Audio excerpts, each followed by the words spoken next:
You're listening to the Reinvest Podcast, where each Tuesday we show business owners and entrepreneurs how to diversify into real estate by equipping you with the tools and tactics to build generational wealth. Your hosts, Garrett Gatton and Seth Ciminillo. Hey guys, it's episode 141 of the Reinvest Podcast. Excited to be here today. We're going to jump in on a topic that I think after you get a few properties under your belt, everybody should be asking. So at some point, if you're doing the real estate investing thing right, and you've hit one of the immutable laws of real estate investing, which is invest for cash flow, you have a good problem. What do I do with that money?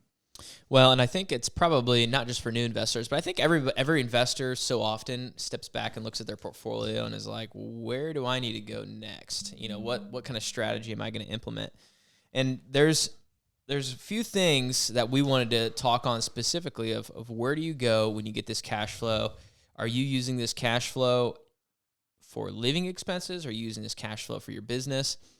I would say that if you're using it for living expenses, you're wrong.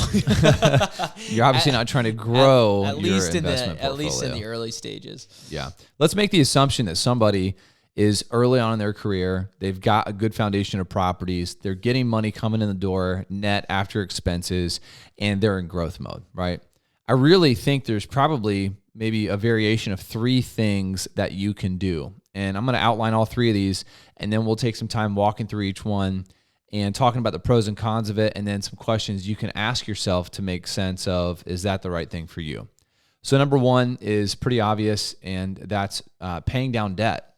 So obviously you're going to leverage more than likely from borrowing from a bank, and at some point, I mean, naturally, you're going to be paying that down by making monthly payments, but it might make sense to pay that down faster or pay some loans down or properties off versus others. So that's one thing you can do with excess cash flow, is to pay down debt. Number two is to renovate units to increase rents. Or even I would say there's a maintenance component to that too, so that management becomes more easy. Renovating units, understanding the correlation of putting money into your property and how does that add value to you, either monetarily or in a time capacity as an investor.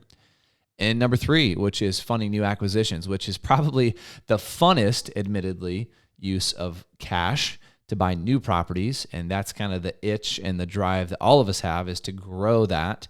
But that doesn't always make sense to do that every time. So one of the exciting things about all three of these strategies or options, and it'll probably be a combination of all three throughout your investing career, but you get this is why we call it investing. You get the compound effect once you take your cash flow and you reinvest it into your business in some way, whether it's the paying down debt, renovating units, or buying a new acquisition. You get this compound effect. And that's why you want to keep your real estate cash flow, your money in the real estate business, is because you keep rolling it forward. And so let's say that you had bought a property, let's say after everything's said and done conservatively, it's a 15% cash on cash return. Well, imagine if you're taking that cash flow and you're eventually rolling that forward into your business in another way. And now it's just, you're getting that multiplication. And maybe that cash flow is now a 25% return. And you just keep rolling that forward. And that's how you get that snowball effect. So let's go back to the first one, paying down debt. Let's talk about how that would benefit your business. Yeah. So, one of the metrics that I have this in an Excel spreadsheet, and it's changing over time because hopefully properties are appreciating, values are always shifting, and debt is getting paid down. And that metric that I follow is my debt to equity ratio. And so it really is something that gives you an idea of how leveraged up am I on my properties. And when you're paying down debt, you're going to increase that equity. It's going to make your balance sheet strength stronger. And there's a corollary effect, is it lowers your risk. So a lot, if you've started investing in the last 5 or 6 years, you've really not gone through a recession, especially any, a recession of any note. We've talked to investors that going through 2009, 10, the difficulty that put on them. I remember talking to a guy who had a line of credit, and it was $500,000. And he had utilized, I want to say between $300,000 and $400,000 of that line of credit for purchase of real estate investment. And when the values dropped in the real estate market in 2009-10, all of a sudden he had $100,000 of excess, right, going into that on his line of credit he hadn't used. But because it was tied to the value of his property, once those values plummeted, he was now over leveraged, and the bank called the whole balance due in 90 days. And so it's hard for us to fathom that because we've only been in an environment where money and debt has been readily lended as investors. So at some point, the risk reward is something you have to evaluate as an investor, and paying down debt helps you lower the risk. One of the things I was considering too is that, as real estate investors, we always leverage, but you like to play devil's advocate and say, oh, maybe I should be more conservative, build up my equity. And so one of the things that I was even thinking about recently was I have one of my duplex loans. I have some duplexes, and one of the loans is about $40,000. And so I was like, okay, what would it look like if I just, instead of buying a new property, I just go and invest that money into paying down my debt? And it does multiple things, right? First of all, it increases my equity and makes my balance sheet look a little stronger. It increases my cash flow on that property specifically because I don't have debt. And it's just more conservative. It's just kind of that peace of mind of knowing that you have a property that would be free and clear. If you really needed it or wanted to, borrow against it, you could. That kind of defeats the purpose of paying down the debt. But you have options now when it's paid off. And so I had run the numbers, and if I had spent that $40,000, the cash flow that would open up on that property ended up being around a 9% return. And so could I make more money if I bought a new property and got more debt and leveraged up higher? Sure. But honestly, a 9% return is actually still pretty good. If you were going to go out in the market in stocks or index funds or even the S&P, 9% is pretty good compared to what everybody else is getting. And I get all the added benefits of real estate and, it increases my cash flow. It's just I feel like it would be a win-win-win. So that's something I'm considering. One of the benefits of taking my cash flow I'm getting from all my other properties and maybe just tackling that loan first to open up some more cash flow. Part of why this episode's even being discussed right now is because I've been reading and listening to Dave Ramsey. Dave Ramsey, if you have not heard or listened to any of his stuff, super debt adverse. He would say, aside from your personal home, and they only advocate for a 15-year mortgage on your personal home, by the way. Aside from your personal home, he's like, you shouldn't be getting debt for anything. If you can't afford it in cash or save up in cash to buy it, you can't afford it and you shouldn't be buying it. Pretty extreme approach. Most real estate investors wouldn't agree. But it's always good to have somebody that balances, because we get our echo chambers. It's always good to have someone that's a more conservative ear. Because what you don't want to do is get out over your skis and think that you're indestructible because you've only been through good times. And here's the point. Dave Ramsey sounds like an idiot to people who are like, what? Leverage real estate? Until those people lose everything. Which we're seeing some people lose some of their stuff on a large scale. So it can happen. All kidding aside, I think we are in a time where we need to be smart about how we invest. It's about the smart investor. So here's a couple questions to know: should I pay down debt? What's your current loan to value ratio?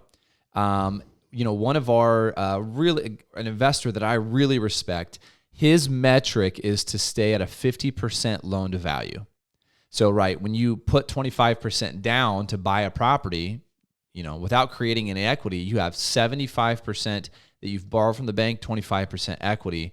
Well, across his portfolio blended, he wants to be at a 50% loan to value. You may come up with a different number, but that's a good question to ask. Would paying down debt improve your borrowing power for future deals? Some banks look at debt service coverage ratio and your disposable income on a monthly basis, so that's a consideration. And does your interest rate make early repayment an attractive option? So maybe you bought something at a different time period at a high interest rate, and by paying that down, would that have a disproportionate effect on your cash flow? I think that's a fair question too. I have one of my loans on one of my duplexes is 2.7%. I don't realistically see myself paying that one off early, just because I'm always probably going to have debt, and I might as well keep cheap debt. It's kind of fun to say you have something that low. Exactly. Okay, let's go to the second way that you can take your cash flow from your investment portfolio and reinvest it. And so one of the ways you can do that is reinvesting it back into your units, back into your homes, your duplexes, your apartments, in order to increase the value of the property, or more specifically, increase the rents of the property. Yeah, I think there's a couple of things here. Obviously, understanding how certain amenities in your apartments and your properties are going to allow you to get more rent, which is a huge consideration. There is a real ROI calculation. I think you wrote down one example of how somebody could look at that. Yeah, here's an easy example. Let's say you in one of your units, it's a 2-bedroom, 1-bath. You're currently getting $800 a month, okay? Maybe that's not bad from where you're at, depending on where you're listening from. But you're looking around our area and you see another 2-bedroom, 1-bath, and they're getting almost $1,000 a month or maybe $1,100 a month, but it's pretty remodeled.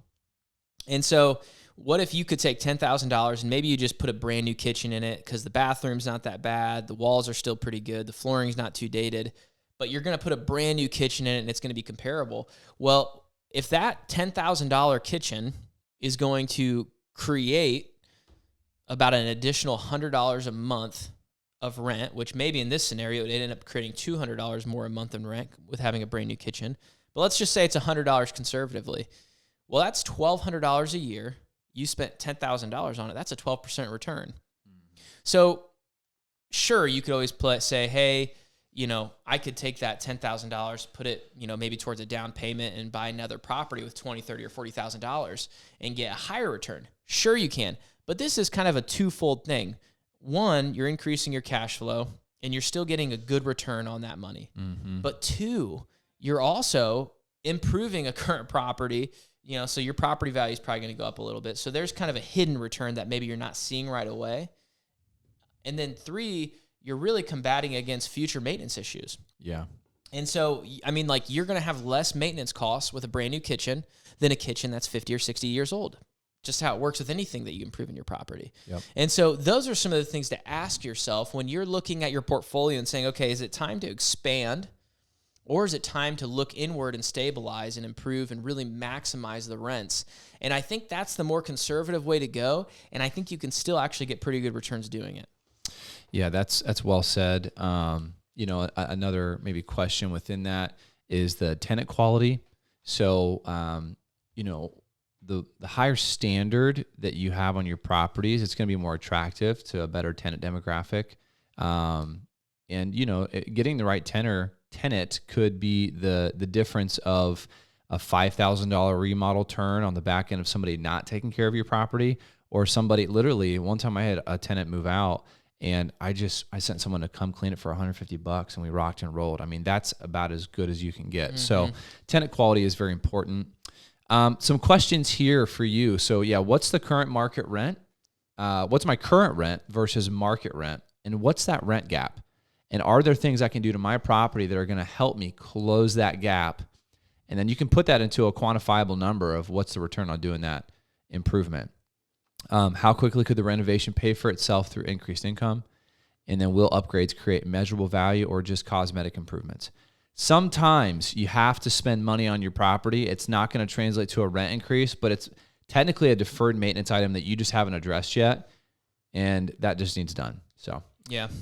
All right. Number three. Let's do it. Funding new acquisitions. This is the fun one. So obviously, buying new property is the goal because that is one of the most attractive and probably enjoyable ways. I think it's an ego thing. You're like, I just increased my number of doors, or I have 10 properties now, or whatever that is, or I have 50 properties now. And kind of like having that number kind of wows people. But how leveraged are you? Is that the most wise thing for your portfolio? Mm-hmm. And maybe it is. Yeah, there's a tension here. I don't pretend to know the perfect balance, but on one hand, we always say it's not timing the market, it's time in the market. I do think as an investment strategy, that is the foundation. So we should always be buyers, being wise and trying to work in the market environments we have in front of us. Admittedly, there are people that bought and they were made millionaires by buying at the right time. And so always be buying, but you don't want to over leverage yourself to the point that when the market, makes an adjustment, you can't participate in that. So having a strong foundation, I think, is key to going into an opportunity. And by the way, you don't know when you are going to be in that situation. And usually when it's upon you, it's too late. You can't just go scramble and find money. So I think there is that tension. But admittedly, buying new properties accelerates your portfolio growth. Every little property you buy is another little engine that now begins to pay down principal, begins to appreciate, benefits you on the tax side, and adds cash flow to your portfolio. So, being able to add one property in is a big deal. And it maybe just depends on the type of property. I mean, I know when I'm looking at, I'm just buying duplexes right now. I just have unintentionally and now intentionally decided to only stick to that pretty much. And I just know for the areas that I'm buying in, if I buy a duplex that's already rented out and I can just purchase it without doing any work on the front end, that has a lot more value to me than buying a duplex that needs a lot of work and is vacant, and I'm going to have to put more money in, and it's more of a time thing than anything. So if I can buy a duplex and get $600 or $700 of cash flow a month, to me, that is in line with my strategy, with my goals. And so as long as the numbers pencil and it makes sense, I'm always looking out for duplexes like that to fill my pipeline out. And so anytime I hear of a deal like that, I'm like, maybe I should consider that, run the numbers, see if I can qualify for, a loan product that would fit for that one. And I think part of that is I've identified what properties I like and what my buy box is. And so as you're funding new acquisitions and choosing to use your cash flow to purchase new properties, you just got to kind of drill down, like, what are the properties that work for your strategy? What's your buy box?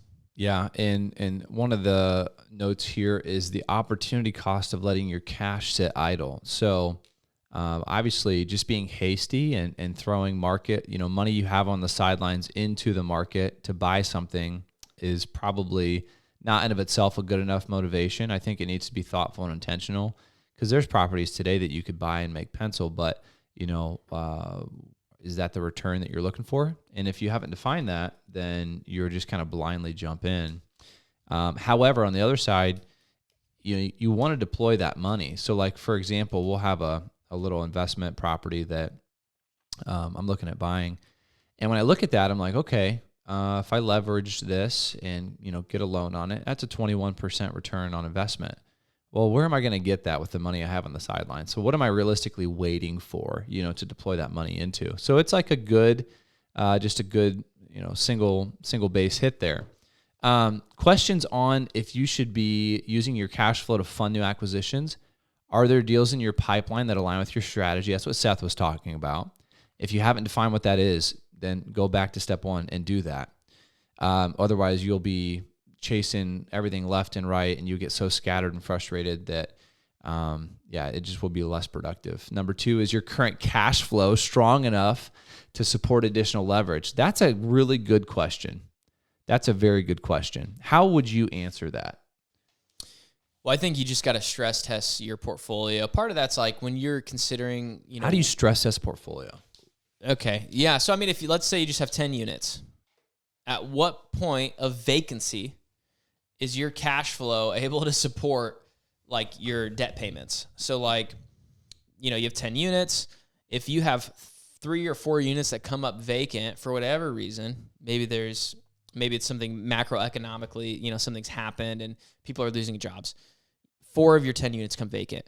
Do you cash flow? Are you able to pay the bank? Because really, real estate, the main goal is to not lose the properties if you have debt on them. You know what I mean? So like, that's why we talk about this first one was paying down debt, because it's like, man, you could be more conservative, weather hard times longer.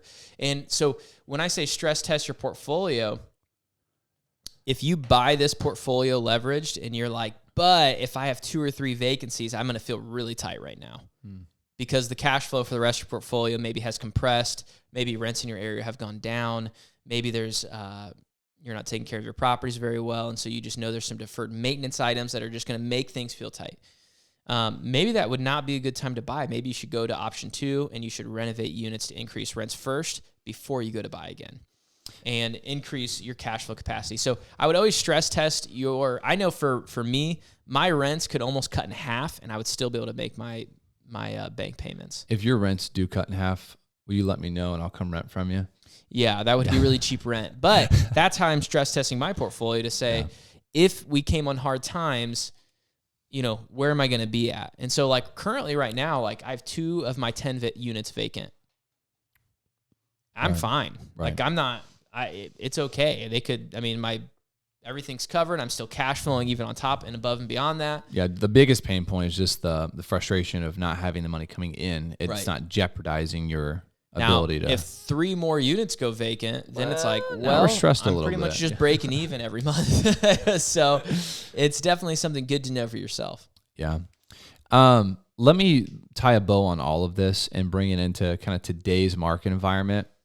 If I'm a betting man and you're listening to this, my assumption is that you probably don't have deals coming at you left and right, which means that number 3, funding new acquisition, probably isn't going to be the foremost strategy that you're going to pursue right now.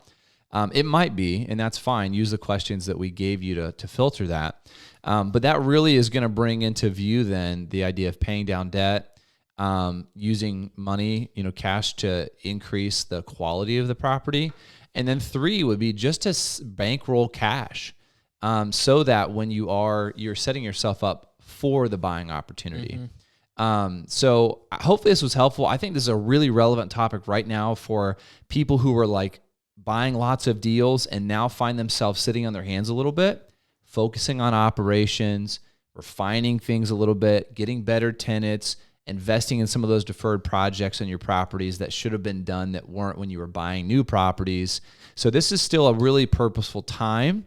It just takes patience and discipline. Cool. Thanks for listening, guys, and we'll see you next week. As always, excited that you joined us for another episode of the Reinvest Podcast. If you want to learn how you can use your hard-earned capital to diversify into real estate, go to our website, reinvestcapital.us, and shoot us a message.